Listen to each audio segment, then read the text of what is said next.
குமாரு கங்கா கிட்ட சொல்றாங்க. ஏன் இப்படி கத்திக்கிட்டே வர்றீங்க? என்ன பண்ண சொல்ற? கூப்பிட கூப்பிட நீ வந்துகிட்டே இருந்தா தாம என்ன பண்ணுவாங்க கங்கா? எதுக்குங்க இவ்வளவு சத்தமா பேசுறீங்க? என்கிட்ட மாத்திரம்தான் உங்க குரலை ஒசத்தி பேசுவீங்களோ? நீ காவேரி கிட்ட தனிப்பட்ட முறையில கோவத்தை காட்டின. அக்கா தங்கச்சின்னு விட்டுறலாம். விஜய் இருக்கும்போது நீ வாட்டுக்கு பேசிட்டு வரியே, அவரு என்ன நினைப்பாரு? என்னங்க, அவர் என்ன வேணாலும் நினைக்கட்டும். இதுக்கு என்னங்க? ஏங்க விஜய் கிட்ட பம்மிக்கிட்டு பேசுறீங்க? என்ன அவசியம் இருக்கு? பிரச்சனை தான் என்ன கங்கா? எனக்கு என்னங்க பிரச்சனை?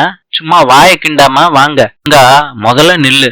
என்னன்னு சொல்லுங்க. கங்கா, உனக்கு யாரு மேல கோவம்? ஏன் மேலையா, காவேரி மேலையா, விஜய் மேலையா?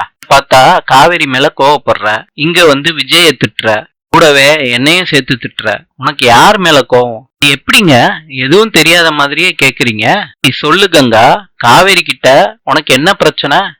நீங்க தெரிஞ்சுக்கிட்டே என்னன்னு கேட்டா நான் என்ன சொல்லணும்னு எதிர்பார்க்கறீங்க? என்ன, பசுபதி கொடுத்த பணத்தை காவேரி அவ கல்யாணத்துக்கு எடுத்து செலவழிச்சிட்டா, அதுதானே உன் பிரச்சனை?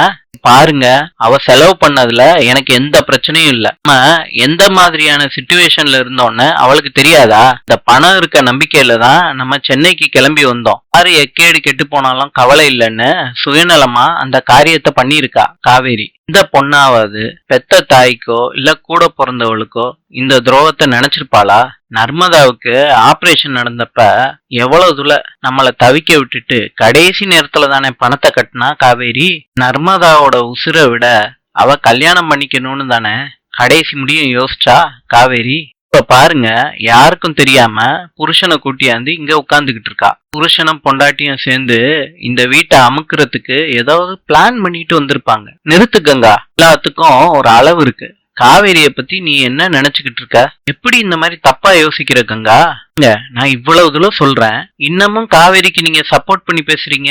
எனக்கு எதுவும் புரியலையே. வீட்டு நில பிரச்சனைய நீங்களே முடிச்சுட்டு வாங்க, நான் சென்னைக்கு கிளம்புறேன். நிறுத்து கங்கா, ஏன் பேக தூக்கி போட்டீங்க? இப்ப சொல்ல போறீங்களா இல்லையா?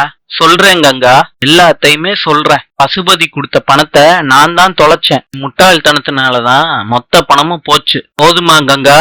என்னங்க சொல்றீங்க? பணத்தை நீங்க தொலைச்சிங்களா? ஆமா. நீங்க பெரிய தியாகின்னு நினைப்பா காவேரிய காப்பாத்த நீங்க உங்க மேலேயே பழிய தூக்கி போட்டுப்பீங்களா? நான் தூக்கி போடல. நம்ம 2 பேர் வாழ்க்கையும் நல்லா இருக்கணும்னு காவேரி பழிய சுமந்துகிட்டு இருக்கா. எனக்கு எதுவுமே புரியல. புரியுற மாதிரி சொல்றீங்களா? தானமா யோசிச்சிருந்தா உனக்கு எல்லாமே புரிஞ்சிருக்கும். பசுபதி கிட்ட இருந்து வாங்கின பணத்தை காவேரியே மொத்தமா எடுத்துக்கிட்டாலும் நான் தப்பு இல்லைன்னு தான் சொல்லுவேன். நீங்க போனா போகுதுன்னு ஒரு கட்டத்துல விட்டுட்டீங்க. பிரச்சனை வேண்டான்னு நினைச்சீங்க. குடும்பத்துக்கு நியாயமா சேர வேண்டிய பணத்தை எதுக்காண்டி விட்டு கொடுக்கணும்னு அவ்வளவு கஷ்டப்பட்டு போராடி காவேரி தான் கொண்டு வந்தா. இங்க எல்லாத்துக்காண்டியும் யோசிச்சுதான் அந்த பணத்தை போராடி வாங்கினா. ஈஸியா கங்கா காவேரி பணத்தை எடுத்துட்டு போயிட்டான்னு நீ சொன்ன. நீ காவேரி மேல பழிய போட்டுட்டு திட்டும் போதெல்லாம் என் மனசாட்சி உறுத்தம். நீயோ ட்ரிப்பு உன்கிட்ட உண்மையை சொல்லிடலான்னு முயற்சி பண்ணிருந்தேன். காவேரி தான் கங்காவால தாங்க முடியாதுன்னு உண்மையை சொல்லாதீங்கன்னு மூடி மறைச்சா. கல்யாணம் ஆன புதுசுல கங்கா எனக்கு உன்னைய பிடிக்காது, நம்ம எதிர்காலம் என்ன ஆகுமோன்னு எனக்கு அந்த டயத்துல கொஞ்சம் பயம் இருந்துச்சு. அதே பயம் காவேரிக்கும் இருந்துச்சு. தெரிஞ்சா என்ன நீ வெறுத்து ஒதுக்கிடுவேன்னு காவேரியே பயந்தா அந்த டயத்துல. என்னங்க சொல்றீங்க? உண்மையதான் சொல்றேன் கங்கா. பசுபதி கொடுத்த பணம் என் அக்கௌண்ட்ல தான் இருந்துச்சு. எல்லா விவரத்தையும் கங்கா கிட்ட சொல்றாரு குமார். காவேரி தான் இதை யாருக்கிட்டையும் சொல்ல வேணான்னு சொல்லி பணத்தை ஏற்பாடு பண்ணா. சொன்னியே ஆபரேஷனுக்கு பணம் கட்டலன்னு, அவ வச்சுக்கிட்டு இல்லைன்னு சொல்லல. நேத்துல எல்லா நெருக்கடியும் தாங்கிக்கிட்டு அவ ஃப்ரெண்ட்ஸ் மூலியமா பணத்தை ஏற்பாடு பண்ணா. அவ கூட காவேரிய நீ திட்டதான் செஞ்ச. காவேரி அழுதுகிட்டு இருக்காங்க. விஜய் ஆறுதல் சொல்லிக்கிட்டு இருக்காரு. கங்காவும் குமாரும் ஓடியாராங்க. நாங்க போயிடுறோம்க்கா, மாமா கூட இங்கேயே இருந்துக்கோ. அக்கா நீ வருவன்னு எனக்கு தெரியாதுக்கா, தெரிஞ்சிருந்தா நான் இங்கேயே வந்திருக்க மாட்டேன். காவேரி, இவர் சொல்றதெல்லாம் உண்மையாடி? மாமா என்ன சொன்னாரு எனக்கு புரியலையேக்கா. அக்கா என்னாச்சு உனக்கு? ஏன் அழுகுற? கேட்கறதுக்கு பதில் சொல்லு. மாமா சொன்னதெல்லாம் உண்மையா? என்ன மாமா சொன்னீங்க? சத்தியமா உண்மை கங்கா. உங்க 2 பேத்துக்கும் நடந்த எல்லா பிரச்சனைக்கும் நான் தான் காரணம். என்ன சொன்னீங்க? அக்கா இப்படி அழுகுறாங்க. எல்லாம் சொல்லிட்டேம்மா காவேரி. உங்க 2 பேத்துக்கும் எதனால சண்டை வந்துச்சோ அத சொல்லிட்டேன். மேல தப்பு இல்லைன்னு சொன்னேன் காவேரி. ஏன் மாமா?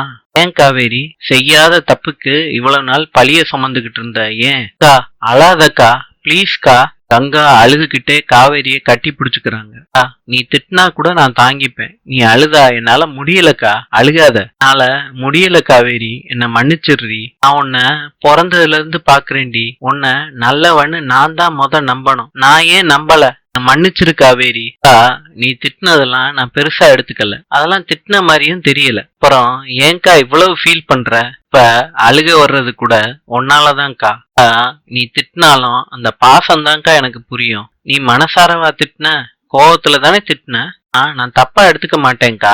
விடுக்கா ப்ளீஸ், அழுகாத. பணத்தை இவர் எடுத்திருக்காரு. ஆனா எங்களுக்குள்ள பிரச்சனை வரக்கூடாதுன்னு நீ சொல்லியிருக்க. என்னால முடியல காவேரி. நீ எனக்காண்டி யோசிச்சு என்னெல்லாம் பண்ணிருக்க. ஆனா நான் பெரிய இவ மாதிரி உனக்கு என்னெல்லாம் பண்ணிட்டேன் பாத்தியா? மாச கணக்கா உன்னை நான் தப்பாவே புரிஞ்சுகிட்டு இருந்திருக்கேன். உன்னோட புகுந்த வீட்டுக்கு முன்னாடி நான் உன்னை பெருமையா பேசி இருக்கணும் காவேரி. ஆனா உன்னை நான் கேவலப்படுத்திட்டேன். இன்று வட கொரியாவின் நாணயம் 1. நாளை சந்திப்போம்.